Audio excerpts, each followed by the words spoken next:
Hi friends, welcome back to our channel. ఈ వీడియోలో మనం చాలా సింపుల్ గా ఫ్రూట్ కస్టర్డ్ ఎలా ప్రిపేర్ చేసుకోవాలో చూద్దాం. ఇంకొన్ని డేస్ లో మనకి సమ్మర్ స్టార్ట్ అవుతుంది కదా, సో కూల్ గా ఏదో ఒకటి తీసుకుంటాం కదా. హెల్దీగా అయితే ఒకసారి ఫ్రూట్ కస్టర్డ్ ని ట్రై చేయండి, చాలా బాగుంటుంది. రెసిపీ ప్రొసీజర్ లోకి వెళ్లే ముందుగా అయితే ఈ వీడియోకి ఒక లైక్ చేసి మన ఛానల్ ఎవరైనా కొత్తగా చూస్తున్నట్లయితే సబ్స్క్రైబ్ చేసుకోండి. ఫ్రూట్ కస్టర్డ్ లోకి అయితే నేను యాపిల్, దానిమ్మ, అరటి పండు అయితే తీసుకున్నాను. మీరైతే మీ దగ్గర అవైలబుల్ గా ఉన్న ఫ్రూట్స్ అన్ని అయితే యూస్ చేసుకోవచ్చు. నెక్స్ట్ మెయిన్ ఇంగ్రీడియంట్ అయితే కస్టర్డ్ పౌడర్. ముందుగా అయితే ఒక బౌల్ తీసుకొని అందులో కొన్ని పాలు పోసుకొని ఆ మిల్క్ లో ఒక 2 స్పూన్స్ కస్టర్డ్ పౌడర్ అయితే వేసుకొని బాగా మిక్స్ చేయండి. ఈ కస్టర్డ్ పౌడర్ అయితే మీకు సూపర్ మార్కెట్స్ లో కూడా అవైలబుల్ గా ఉంటుంది. ఈ కస్టర్డ్ పౌడర్ కాస్ట్ ఎక్కువ ఉండిద్ది అనుకుంటారేమో, జస్ట్ ఈ ప్యాక్ వచ్చేసి 55 రూపీస్ అనుకుంటా. ఈ ఒక్క ప్యాకే మనకి చాలా రెసిపీస్ కి అయితే యూజ్ అవుతుంది. సమ్మర్ వచ్చేస్తుంది కదా, ఇంకా రెసిపీస్ అప్లోడ్ చేస్తాను. ఈ కస్టర్డ్ పౌడర్ తో చాలా రెసిపీస్ అయితే ఉన్నాయి.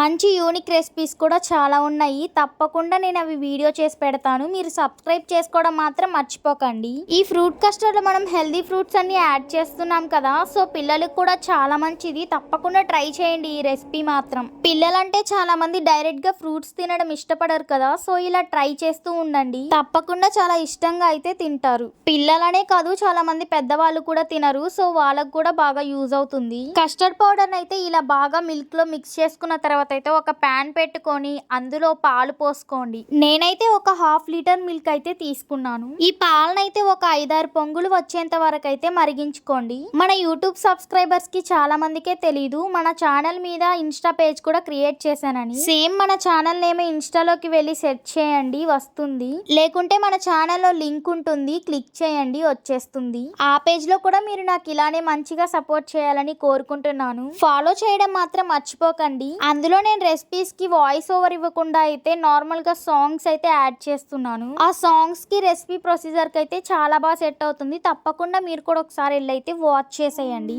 అందులో ఇంకా ఏమన్నా చేంజెస్ కావాలనుకుంటే మీరు తప్పకుండా కామెంట్ చేయండి. పాలైతే మనకి బాగా ఇలా మరిగిన తర్వాత అయితే మీ టేస్ట్ కి తగినంత షుగర్ అయితే యాడ్ చేసుకోండి. ఆ చక్కెర కరిగేంత వరకు అయితే మళ్ళీ ఒకసారి అయితే మరిగించుకోండి. చక్కెర పూర్తిగా కరిగిపోయిన తర్వాత అయితే గ్యాస్ స్టవ్ ఆఫ్ చేసుకొని అయితే పాలని చల్లార్చుకోండి. పాలనేవి బాగా వేడిగా ఉన్నప్పుడు కస్టర్డ్ పౌడర్ కలపకూడదు, సో అందుకనైతే గ్యాస్ స్టవ్ ఆఫ్ చేసుకొని అయితే పాలని కొంచెం చల్లార్చుకోవాలి. పాలు గోరువెచ్చగా అయిన తర్వాత అయితే గ్యాస్ స్టవ్ ఆన్ చేసుకొని ఇందాక మనం కస్టర్డ్ పౌడర్ ని మిల్క్ తో కలుపుకొని పక్కన పెట్టుకున్నాం కదా, దాన్ని అయితే ఇప్పుడు ఇందులో యాడ్ చేసుకోవాలి. ఇందాక మనం ప్రిపేర్ చేసుకున్న కస్టర్డ్ మిల్క్ నైతే డైరెక్ట్ గా పోయకుండా అయితే మళ్ళీ ఒకసారి అయితే మిక్స్ చేసుకోండి. అడుగున పేరుకొని ఉంటుంది, సో అందుకనైతే ఇలా కలుపుకోమని చెప్తున్నాను. ఇలా బాగా ఉండలేం లేకుండా కలుపుకున్న తర్వాత అయితే ఇప్పుడు మనం ఈ పాలల్లో అయితే ఈ మిశ్రమాన్ని పోసుకోవాలి.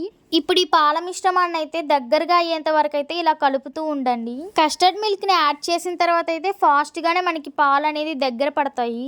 జస్ట్ ఒక 2 to 3 మినిట్స్ లోనే మనకి దగ్గర పడిపోతుంది. మరీ తిక్కుగా అవ్వనీయకుండా అయితే కొంచెం జాగ్రత్తగా చూసుకొని అయితే మీరు గ్యాస్ స్టవ్ ఆఫ్ చేసుకోండి. చూడండి, ఈ విధంగా ఈ కన్సిస్టెన్సీలోకి వచ్చిన తర్వాత అయితే గ్యాస్ స్టవ్ ని ఆఫ్ చేసుకోండి. ఆ పాల మిశ్రమాన్ని అయితే కొంచెం సేపు చల్లారనివ్వండి. ఇప్పుడైతే మనం అందులో వేసుకోవడానికి అయితే ఫ్రూట్స్ అన్నిటిని అయితే ఇలా కట్ చేసి పెట్టుకోవాలి. మనకి కస్టర్డ్ అనేది చల్లారింది, సో ఇప్పుడైతే ఈ ఫ్రూట్స్ అన్నిటిని అయితే వేసుకోవాలి. మీకు కావాలంటే ఇందులో డ్రై ఫ్రూట్స్ కూడా యాడ్ చేసుకోవచ్చు, టేస్ట్ ఇంకా చాలా బాగుంటుంది. వద్దనుకుంటే స్కిప్ చేసేయచ్చు, అలా కూడా చాలా బాగుంటుంది. మేమైతే డ్రై ఫ్రూట్స్ ఏమి వేసుకోలేదు.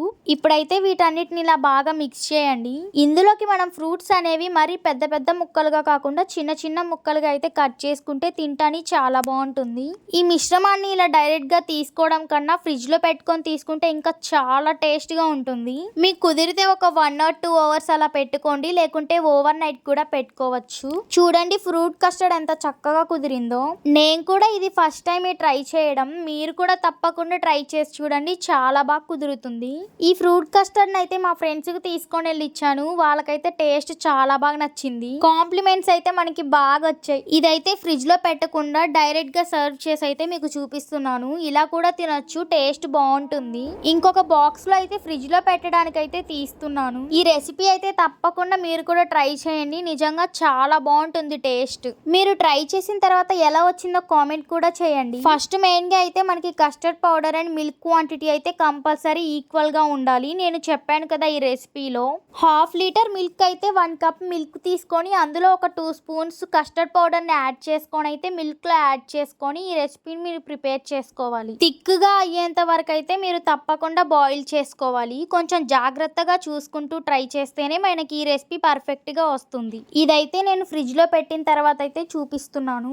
అప్పటికే సగం బాక్స్ అయిపోయింది అనమాట. అంటే మా ఫ్రెండ్స్ తీసుకొని వెళ్ళేసరికి అయిపోయింది. మార్నింగ్ టైంలో అయితే వీడియో షూట్ కి కుదరలేదు, అంటే కాలేజ్కి వెళ్ళాలి కదా. సో అందుకని అయితే ఈవినింగ్ వచ్చిన తర్వాత అయితే ఇలా తీసాను. ఈ రెసిపీ అయితే సమ్మర్ లో కూల్ గా తింటే అమృతంలా ఉంటుంది. సరే మరి ఈ వీడియోకి ఒక లైక్, మన ఛానల్ ని సబ్స్క్రైబ్ చేసుకోవడం మాత్రం మర్చిపోకండి. Thank you for watching.